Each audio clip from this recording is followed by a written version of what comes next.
Greetings, boys and ghouls, and welcome to the very first Deadheaddaddy's Creepy Things Christmas special.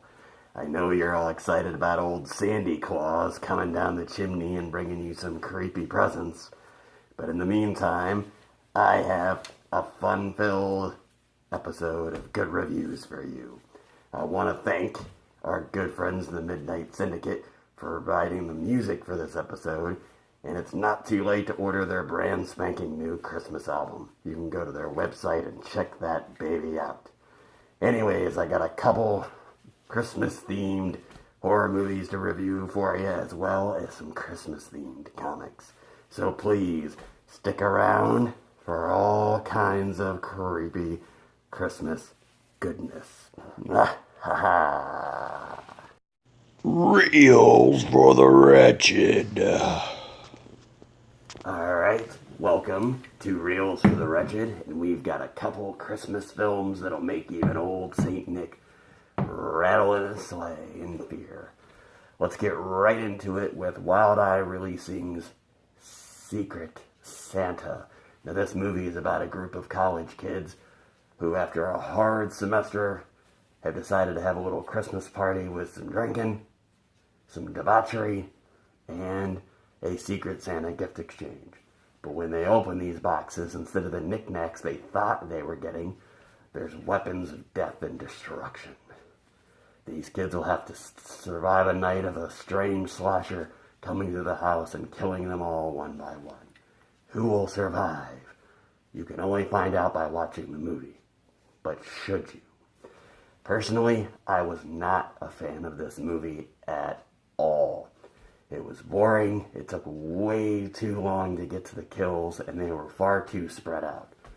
And quite honestly, poorly written, poorly acted, and the kills themselves were just kind of, nothing special. There's even a subplot about one of the girls who has decided to take a job for extra money in the porn industry, and that plot takes up more time than the actual main plot itself. So it's just a mess of a movie. I strongly recommend just skipping it over, and if you're in the mood for some 80s style slasher films with a Christmas theme, stick to the classics, like, of course, Silent Night, Deadly Night, and the all-time greatest Christmas horror film of all time, Black Christmas. The original, not the remake. So, yeah, I was very disappointed by this, but I will say there was some neat cinematography, and then they tried to make it look like it was an 80s film. But beyond that, totally deserves a bunch of sticks and coal on this one. On the other hand, Breaking Glass Entertainment has made a film called Lake House. Now, what this movie is about is a young girl comes home to her family's winter home with her brand new boyfriend for Christmas. Her and her folks settle in for a nice Christmas Eve and of good food and presents when some mysterious stalkers show up and actually give them a night of terror.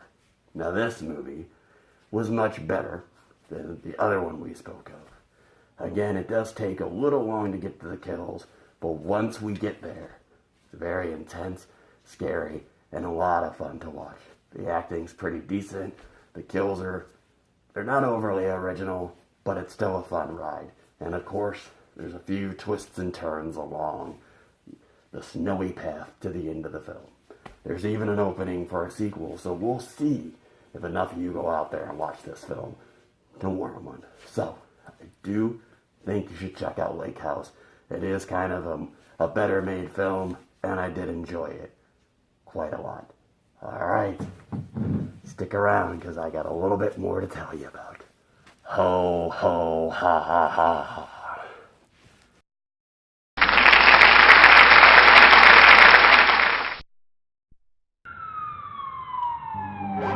In this remote little country village, the mortal remains of a man are laid to rest. Who is it this time, Peter?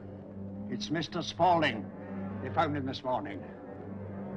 Just like the others. The others, he died in the night. Get away from there! Get away!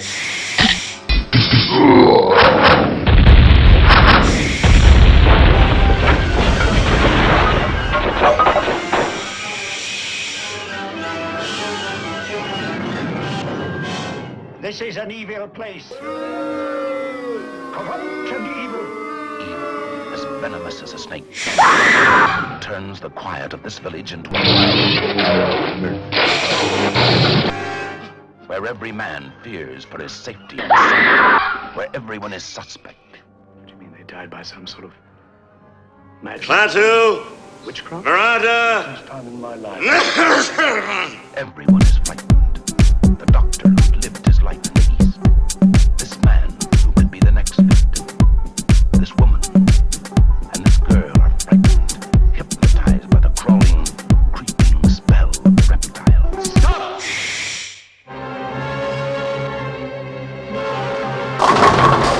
Pack your things, we're leaving.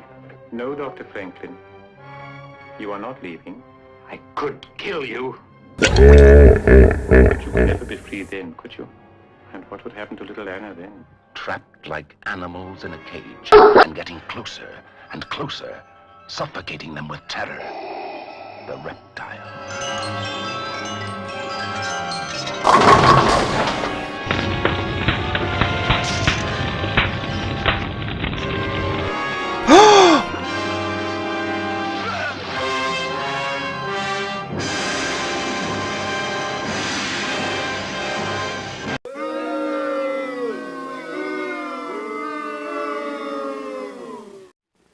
Erudition of the Damned.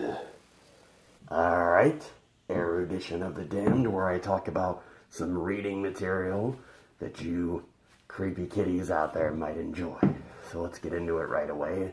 The first one I'm reviewing is a comic called Evil Dead 2, A Merry Deadite Christmas. Now, if anybody has watched this show for any amount of time, heck, since the first episode, you all know that I am a big fan of the Evil Dead franchise. Quite frankly, I think it's the most consistently good franchise there is. But the expanded universe type thing doesn't always work out. And that is the problem with this comic book. It seems like they just bought the rights to Evil Dead 2 and Ash and didn't really understand the source material. This book does not get Ash's personality down at all. And it's really hard to follow. The drawings just kind of jump around, and it's not, the beauty of comic books is sequential art. It tells a story in panels that you can follow, not so much with this book.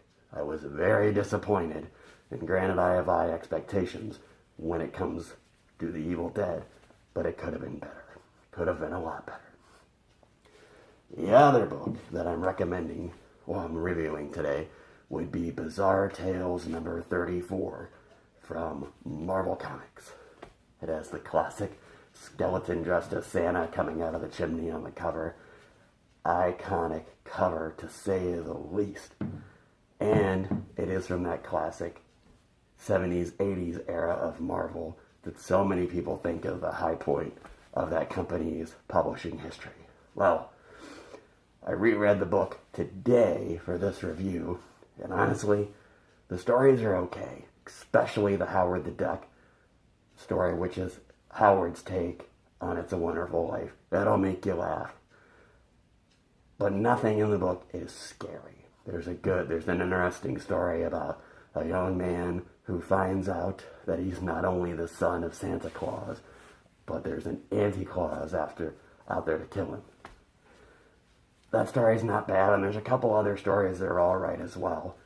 But if you're looking for a book that's scary, unfortunately Bizarre Tales is not that book. Cover alone, though, makes it worth picking up and maybe framing on your wall for a Christmas decoration. So, that's my review of a couple books as well. Take them for what they are. There's plenty of scary Christmas books out there, so if any of you find any or know of any, leave me a comment in this video. Let me know what you're reading. I would love to hear about it. Alrighty. Alright, boys and ghouls, that wraps it up for our first annual Christmas special on Deadheaddaddy's Creepy Things. Thank you for checking us out and sticking with us through the ups and the downs. I hope you're liking the show so far. Again, I want to thank Midnight Syndicate for providing the music for this episode. And please make sure you dig their new Christmas album that is out. Again, you can order it from their website. I also want to thank the Monster Channel, where we are now exclusively airing. So, check out their website and look for us in their listings. We mostly air on the weekends, but we can hit some weekdays too. I just want to thank all the crew and all the new friends I'm making on that channel.